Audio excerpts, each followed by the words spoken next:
13 अप्रैल सन 1919। यह तारीख भारत के इतिहास का सबसे काला दिन था। इस दिन अमृतसर के जलियांवाले बाग में हजारों मासूम निहत्थे भारतीयों पर बड़ी ही बेरहमी के साथ गोलियां चलाकर उन्हें मौत की नींद सुला दिया गया था, जिसे हम सभी जलियांवाला बाग हत्याकांड या जलियांवाला बाग नरसंहार के नाम से भी जानते हैं। देश की इस आजादी की लड़ाई में हजारों भारतीय शहीद हो गए थे, जिनमें हिंदू, मुसलमान, सिख समेत सभी धर्मों और जातियों के लोग शामिल थे। ये बात तो हम सब ने पढ़ी है कि जनरल डायर के कहने पर ही गोरखा के जवानों को जलियांवाले बाग में गोलियां चलानी पड़ी थी। लेकिन आखिर इतनी बड़ी संख्या में लोग जलियांवाले बाग में इकट्ठा क्यों हुए थे? क्यों जनरल डायर ने बेगुनाह भारतीयों पर गोलियां चलाकर बर्बरता की हदें पार कर दी थी? और बाद में शहीद आजम ऊधम सिंह ने जनरल डायर को मारकर जलियांवाला बाग हत्याकांड का बदला भी लिया था। लेकिन जिस व्यक्ति को ऊधम सिंह ने मारा था, असल में तो वह व्यक्ति था ही नहीं जिसने जलियांवाले बाग में गोली चलाने का आदेश दिया था। तो फिर ऊधम सिंह ने किसे मौत के घाट उतारा था? जलियांवाला बाग से संबंधित और भी कई ऐसे रहस्य हैं जिसके बारे में आज भी देश की अधिकतर जनता अनजान है। तो आज की इस वीडियो में हम जलियांवाले बाग की पूरी घटना आपको बताएंगे और इससे जुड़े कई ऐसे सच और तथ्य आपके सामने पेश करेंगे जो आपने पहले कभी नहीं सुने होंगे। घटना की शुरुआत 10 अप्रैल को होती है, जब रोलेट एक्ट का उल्लंघन करने पर सैफुद्दीन किरजू और डॉक्टर सत्यपाल को ब्रिटिश अधिकारी द्वारा गिरफ्तार कर लेते हैं।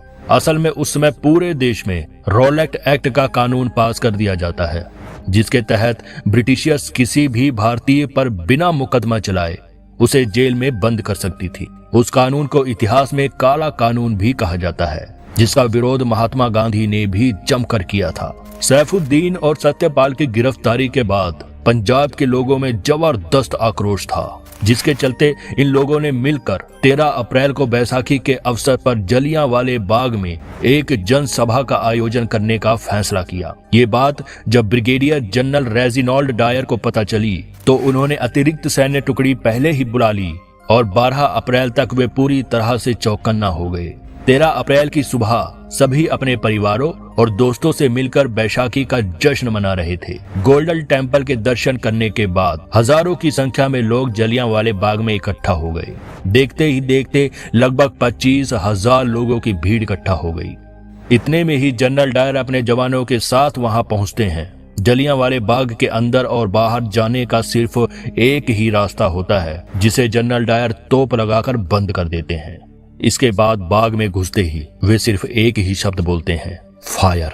जनरल के आदेश मिलते ही जवानों ने फायरिंग शुरू कर दी। 50 राइफल और 40 खुखरी के साथ जनरल डायर जलियांवाला बाग पहुंचा था, जिससे साफ था कि वह नरसंहार करने के उद्देश्य से ही वहां आया था। बर्बरता की सारी हदें लांघकर जनरल डायर ने जलियांवाले बाग में मौत का वो तांडव मचाया कि इस घटना से हर भारतीय आक्रोश और बदले की भावना से भर उठा। केवल 10 मिनट के अंदर ही जवानों ने 1650 राउंड फायरिंग की। लोगों को अपनी जान बचाने का मौका तक नहीं मिला। फायरिंग शुरू होते ही चारों तरफ अफरा तफरी मच गई। बच्चे, बूढ़े, महिलाएं, जवान, हर कोई चीख रहा था। हर कोई अपनी जान बचाने के लिए इधर उधर भाग रहा था। लेकिन जनरल डायर की ओर से कोई फायरिंग नहीं रुक रही थी। सिर्फ बंदूक में गोली लोड करने के दौरान ही फायरिंग रुकती थी। कुछ लोगों ने बाग में मौजूद कुएं में कूदकर अपनी जान बचानी चाहिए, तो वहीं कुछ लोगों ने दीवार फांदकर भाग निकलने की कोशिश की। लेकिन डायर के जवानों ने सभी को गोलियों से भून दिया। आज भी जलियांवाले बाग के उन दीवारों पर गोलियों के निशान है। जिस कुएं में लोग जान बचाने के लिए कूदे थे, उससे 120 लाशें बरामद की गई थी। वह कुआं इतने लोगों की लाशों से निकलते खून से पूरी तरह लाल हो गया था, जिसे आज खूनी कुआं के नाम से जाना जाता है। खूबसूरत बाग में हर जगह सिर्फ खून के धब्बे नजर आ रहे थे। 10 मिनट फायरिंग के बाद जनरल डायर हंसता हुआ वहां से बाहर निकला। अमृतसर की सड़कों पर जो भी भारतीय उसे नजर आया, उस पर भी गोलियां चलाकर उसे मार डाला गया और अपनी तोप के पीछे रस्सी बांधकर उसे घसीट कर ले गया। ब्रिटिश सरकार के आंकड़ों के मुताबिक इस नरसंहार में 379 लोगों की मौत हुई थी, लेकिन असल आंकड़ा इससे कहीं ज्यादा है।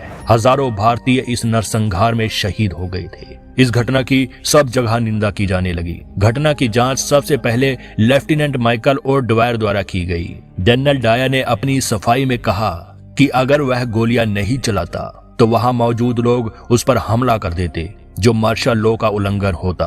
उसने अपने कर्तव्य का पालन करते हुए ही गोली चलाने का आदेश दिया था। लेफ्टिनेंट डायर जनरल डायर के जवाब से संतुष्ट थे।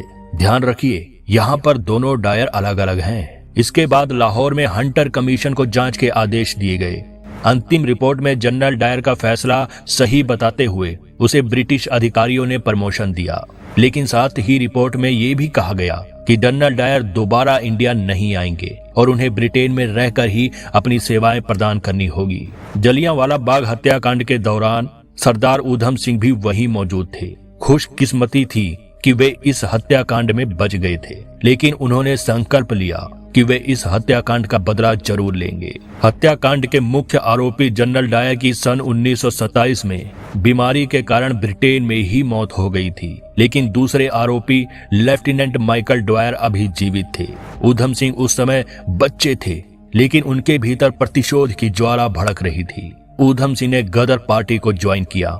वे एक गरीब परिवार से ताल्लुक रखते थे, जिनके सिर पर से माता पिता का साया भी बहुत जल्दी उठ गया था। जब उन्हें पता चला कि माइकल डवायर लंदन में हैं, तब वे लंदन जाने के लिए पैसे जुटाने लगे। उन्होंने बढ़ई का काम सीखा और फिर अमेरिका गए। अमेरिका के रास्ते से वे लंदन पहुंचे, जहां उन्होंने होटल में काम किया, जिससे वे पिस्तौल खरीद सके। इन सब काम में ऊधम सिंह को 21 साल का वक्त लग गया। सन 1940 में लंदन के कैक्सटन हॉल में ईस्ट इंडिया एसोसिएशन और रॉयल सेंट्रल एशियन सोसाइटी की मीटिंग होनी थी, जिसमें माइकल और डवायर भी आए हुए थे। ऊधम सिंह एक पुस्तक के अंदर बंदूक की आकृति के पेज काटकर उसी में बंदूक छिपा कर ले गए थे, और जैसे ही माइकल डवायर स्टेज पर आए, ऊधम सिंह ने 3 गोलियां उन पर चला दी। इसके बाद वे वहां से भागे नहीं, बल्कि खुद को सरेंडर कर दिया। ऊधम सिंह ने कहा कि 21 साल बाद जलियांवाला बाग नरसंहार का बदला लिया है और उनका संकल्प पूरा हुआ। हालांकि इसके बाद 31 जुलाई 1940 को उन्हें फांसी दे दी गई। लेकिन यहाँ पर यह बात ध्यान में रखने वाली है कि दोनों जनरल डायर और लेफ्टिनेंट डवायर अलग अलग शख्स थे। दोनों का ही ताल्लुक जलियांवाला बाग हत्याकांड से था, इसलिए लोग उन्हें एक ही शख्स समझ लेते हैं। आज भी इतिहास के पन्नों में सरदार ऊधम सिंह का नाम स्वर्णिम अक्षरों से अंकित है। जलियांवाला बाग के सभी शहीदों और क्रांतिकारियों को हम शत शत नमन करते हैं। तो दोस्तों, ये थी जलियांवाला बाग हत्याकांड की पूरी सच्चाई। उम्मीद करते हैं आपको वीडियो पसंद आई होगी। इसी तरह की रोचक वीडियोस देखते रहने के लिए हमारे चैनल को सब्सक्राइब करें और बेल आइकन पर क्लिक कर दें। आज के लिए इतना ही। आपसे फिर मिलेंगे एक नई वीडियो और ढेर सारी रोचक जानकारियों के साथ।